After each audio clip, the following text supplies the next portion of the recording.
Salut, je vais te parler de mon équipement pour aller skier ou faire du snowboard. La première couche, c'est important qu'elle soit pas trop épaisse. Si vous voyez pas à travers, vous allez transpirer et vous allez avoir froid. Donc prenez quelque chose autour des 150 grammes. Attention, sous la première couche, il faut pas mettre du coton, sinon si vous transpirez, vous allez avoir froid, le coton donne froid. Pour la première couche, c'est bien d'avoir du mérino, que ce soit en bas ou en haut. Comme ça, il n'y aura pas les mauvaises odeurs et ça va beaucoup mieux s'adapter à la température du corps. Au-dessus de la première couche, je vais mettre un pull en laine. Pareil pour la même chose, ça garde pas les mauvaises odeurs et ça tient chaud. Si vous avez une veste avec uniquement la membrane extérieure, prenez une doudoune dessous et ça sera très bien. Comme ça, quand vous avez chaud, vous enlevez la doudoune et après vous réglez beaucoup plus facilement la température. Pour le pantalon, c'est pareil. Des fois, vous avez juste la membrane extérieure et dans ce cas-là, c'est presque obligatoire d'avoir un collant dessous. Et si vous avez un pantalon plutôt épais, dans ce cas-là, c'est pas forcément obligatoire d'avoir un collant.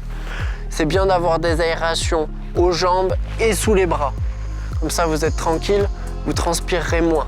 Le tour de cou, c'est obligatoire. Ça vous protège déjà le cou, mais ça va vous protéger le visage.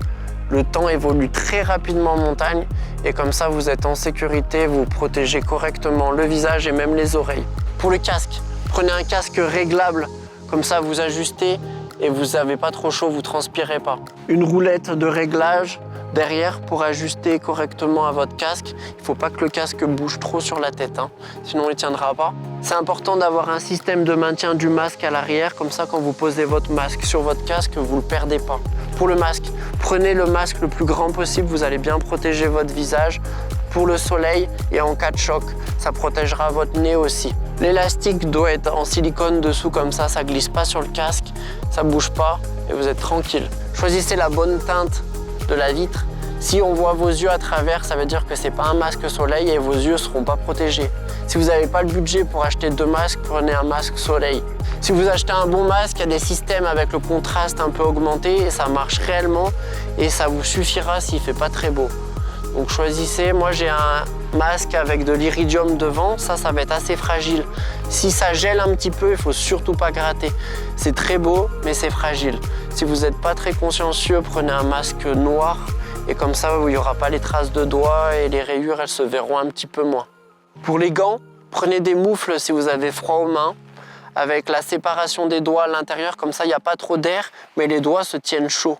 Par contre, si vous avez des moufles, entraînez-vous à faire les choses avec vos gants, surtout si vous faites du hors-piste, la manipulation du DVA, la pelle, la sonde, et il faut s'entraîner à le faire avec ces gants.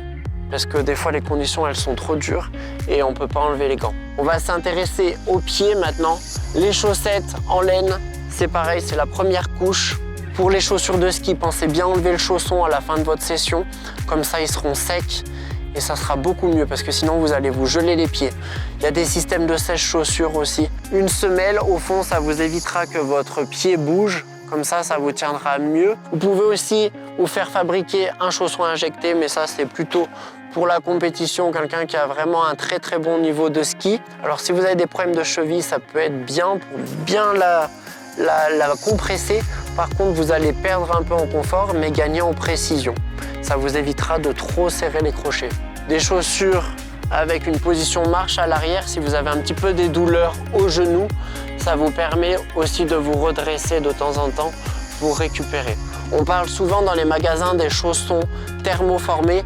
En fait, ça veut simplement dire que le chausson, ils vont le mettre dans un four à environ 100-110 degrés et après la mousse, elle se fera à la forme du pied. Mais ne vous inquiétez pas, de toute façon, même si vous n'avez pas thermoformé votre chausson, ça va se faire à votre pied, la mousse, elle va se pousser avec l'humidité et ça sera pareil. Dernière chose, quand vous skiez, c'est bien d'avoir un sac à dos.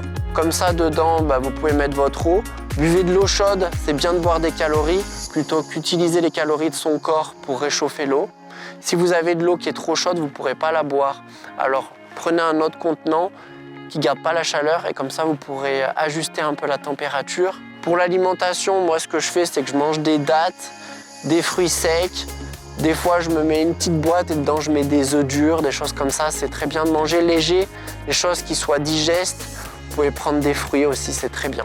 Et quand vous avez votre sac, autant profiter de l'espace pour mettre un petit pull très léger, comme ça si jamais le temps change, vous allez pouvoir vous adapter. Vous pouvez prendre une couverture de survie, une trousse de secours. Dans la trousse de secours, vous mettez des gants en latex, des compresses, des mouchoirs, une petite barre énergétique si jamais vous avez une petite baisse de tension.